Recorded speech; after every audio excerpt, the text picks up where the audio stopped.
All right, we're back, and you heard the Minister of Gender and Social Protection, Nana Oyelithan, there with Jifa Bampo joining his editor here, talking about LEAP and talking about the school feeding program that now falls in her ministry. Well, she says something that's quite interesting. She's spoiled for choice, she says, when it comes to contesting. Now that everybody is picking up a form, you know, just so they can enter Parliament, we'll see how it goes. Like she says, let's watch the space.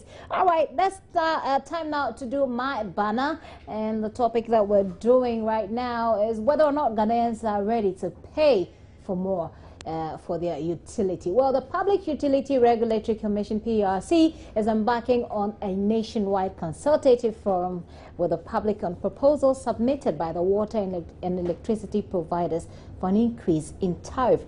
Already, the PURC appears to be hitting blanks as residents in the Eastern Regional Capital and Northern Regional Capital have kicked against increase in tariffs. The CPP has kicked against it, and so has the Member of Parliament for the MPP's Member of Parliament, Katie Hammond.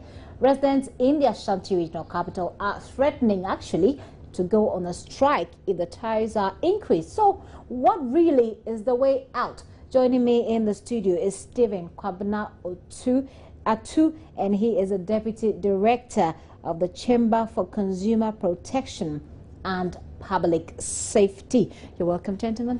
Thank you very much. Good to have you here on the show. Now, let's start off with this cliche, if you like, of the chicken and egg situation. Now, people are saying that give us good services or give us quality services and then we'll pay for it. But they're also saying that, well, there isn't a single service that has the highest of quality that comes for free or comes for something close to free.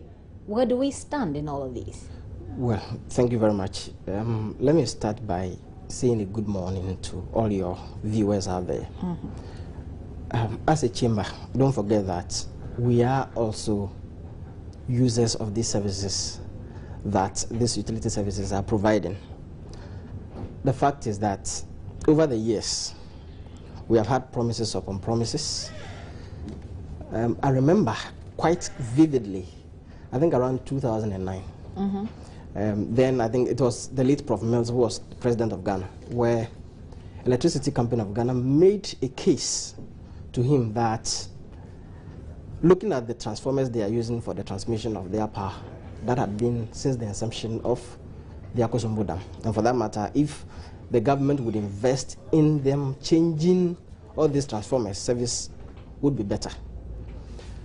Today, as we sit here, service is worse than it used to be in 2009.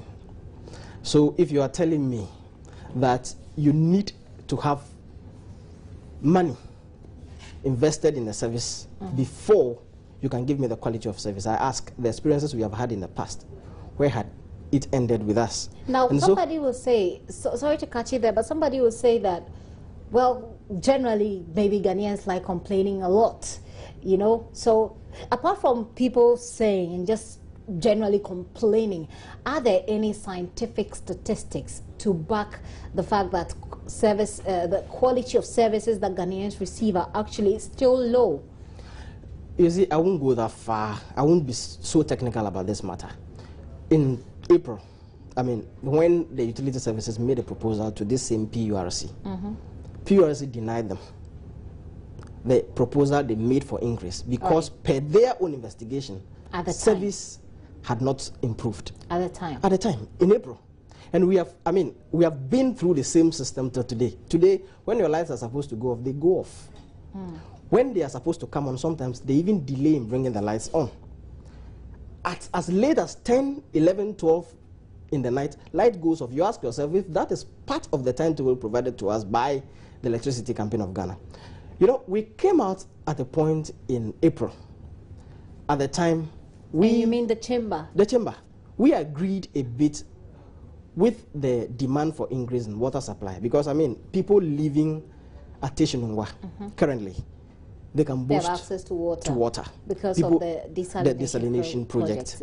People living around Adenta and its environs, East Legon, those living around that area, they have some relief in terms of water supply as a result of government investment at the Bon Water Rehabilitation Project. Right. So we give at least some leeway to the Ghana Water Company, because so you thought at the time that the Ghana Water Company could do with some increase because at least we have seen some service.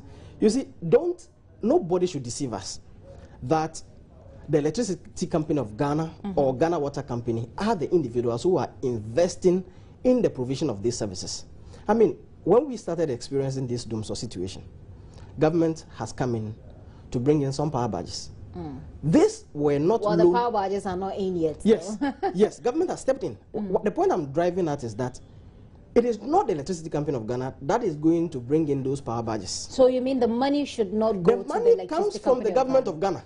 It's the government of Ghana that invests into the infrastructural development of these institutions. But the ECG is a part of government machinery. I don't have any problem with that, but the fact is that has government fallen on them to give them the money for them to go and bring those services? It is still government who is going to pick loans facilities, which you and I will be paying for. The ordinary consumer of all these services that we pay for over the years are the people who are going to invest in this. Well, we'll probably need a bit of clarification there, which we are supposed to get from the PURC. But we've been trying to get to reach Nana Agenta of the PURC to comment on this. It's been quite difficult, but I'm sure that our producers are still trying to reach her so that she speaks to it. But I mean, I find it a bit difficult to decouple government or the ECG or the water company from government. For me, it's still the same entity. You see, my dear, the fact is that the Electricity Company of Ghana operates as an entity that is supposed to make at least break even. If for nothing at all, they are supposed to break even in the services they provide to the public. They have over the years complained of loss of power due to illegal connections and all that. Is it my responsibility to go and resolve that? They have the powers to do that. So the fact that you have relaxed on certain responsibilities you have and have failed to take money from people who are using your services doesn't mean that the few you have identified and provided them with meter that you could read should pay for the services that you are rendering without taking monies for. But they will also argue that there are, I mean, periodic adjustments here and there, and that's basically what this is all about, isn't it? You see, if currently as we stand now, if Electricity Company of Ghana wants to break even, what it means is that the services of all those who have tapped into their lines without paying, you and I must pay to that level for them to be able to break even. And to date, Electricity Company of Ghana cannot tell you and I that they have done away with the fact that people are tapping into their system illegally. So if they are telling us that because they are providing us with services, and for that matter, there should be some leverage, I am telling you that if they want to break even today, it means that the ordinary Ghanaian they have been able to identify and provided with meter is the one who should bear the cost of those they are not able to cover. And for that matter, there's no justification that anybody can give this chamber to go with them for the ordinary consumer to accept this proposal they are putting in place. Because that is what I've just laid. That their inefficiency is what has caused these lapses they are claiming, and for that matter, and basically caused the situation that we're in, the shortages, the power shortage, and I mean, talk about the water shortages as well. Exactly. But the point also is that now this is the cause, like you're saying, it is their inefficiency. Yes. What is the way forward? How do we solve this problem? Because whether or not we like it, this is a problem that we're going to have to deal with. I mean, you and I are going to face water shortages and power cuts in our homes every single day. And probably they could even sort themselves out somehow. But at the end of the day, you and I are going to be at the receiving end of the results of the inefficiency. So where do we move from here? Well, the lights out, the water. It's just about paying, right? Let's just pay and get it sorted. It's not just about paying, my dear. I've outlined certain experiences we have had. Give us more, we'll provide better. That is always the discussion they bring on board. Which they call is this the first time they are asking for increment in tariffs? This is not the first. Yeah, but any time that has been said, the more that they are requesting hasn't been given to them anyway. You see? Yeah, maybe that's why we're still suffering. As at the last increment we had, you realize that just moments after the service, PURC agreed to the increment they asked, the situation even got worse. That was when they intensified the doomsday situation for us in the country. I'm telling you that if today, the electricity company especially is asking that we provide them more tariffs and that they are going to resolve the situation. Is paying more tariff today going to increase the megawatts they are supposed to generate for us? As it stands now, it seems our hope, I know of the power badges? Yes. The power badges that have been promised to come are the ones that are to resolve or hold the situation in the meantime. The badges are not in. So if today you tell me that we should give you more tariffs to resolve the situation, if we approve that payment today, is the doomsday going to end today? The badges are not in. But the doomsday is not, I mean, the badges are supposed to be emergency. Emergency. They're supposed to be for emergency purposes. And so, but doomsday in itself is caused by a mixture of factors. As it stands today, there has not been any other factor they mentioned. The power is simply not there to provide. It's that we have not been able to generate the power. That is it. And it is their duty to make sure they generate. You see, let me say that over the years, the population of the country kept increasing. And it was demanded that every serious nation and every serious service provider would take consistent effort to add to the generation capacity of the nation. This has not been done. We are in this situation as we find ourselves today. That is what I say, that the supply as it is that comes is exactly what is supplied to the general public. And the general public currently is paying for what it's using. Right. The light is not there. I can't get a power for what I want to do. So why should I pay? And you want to charge me more. More for what? That is the position of the chamber. So if you are coming and telling me that we need to pay you more before you can get us a better service. For you as a chamber of consumer protection, it doesn't make sense. It does not. It doesn't make sense. Now, okay, let me tell you what the CPP is saying. The CPP is saying that government should pay its debts to the Electricity Company of Ghana, because we know that a lot of government institutions owe them. Talk about the ministries, talk about the bungalows of the government officials and all of that. He said the CPP is saying that the government should pay the ECG and the other power companies before making the PURC burden the citizenry with new tariffs or increase in tariffs. The party's comments were actually is in reaction to the proposal of this 100% increment that we're talking about. Do you think that the CPP is just making, blowing hot air? Because really, is it they're probably doing this to score some political points? You see, when it comes to the supply of power, electricity, water, it is important at a certain point that we take away politics from some of these.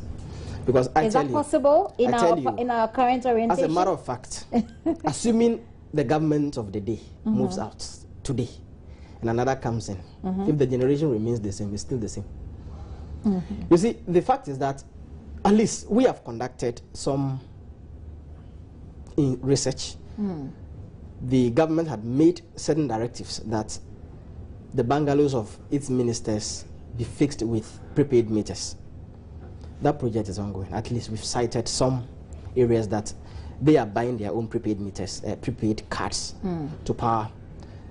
But then we know that there are some debts that existed over the years as a result of government institutions using electricity without paying for. Yeah. Yes, it is right for anybody to call for any individual who owes the Electricity Company of Ghana to pay. Don't forget the fact that when it comes to investment in the power sector, I told you earlier, it rests solely on the back of government. The service providers are unable to break even, meaning that they are making losses. If the investment that are supposed to be made into their sectors, it is the government eventually that goes in there to get investment in. Currently, the power budgets that are coming, the other plants that are being brought on board, it rests on the shoulders of government.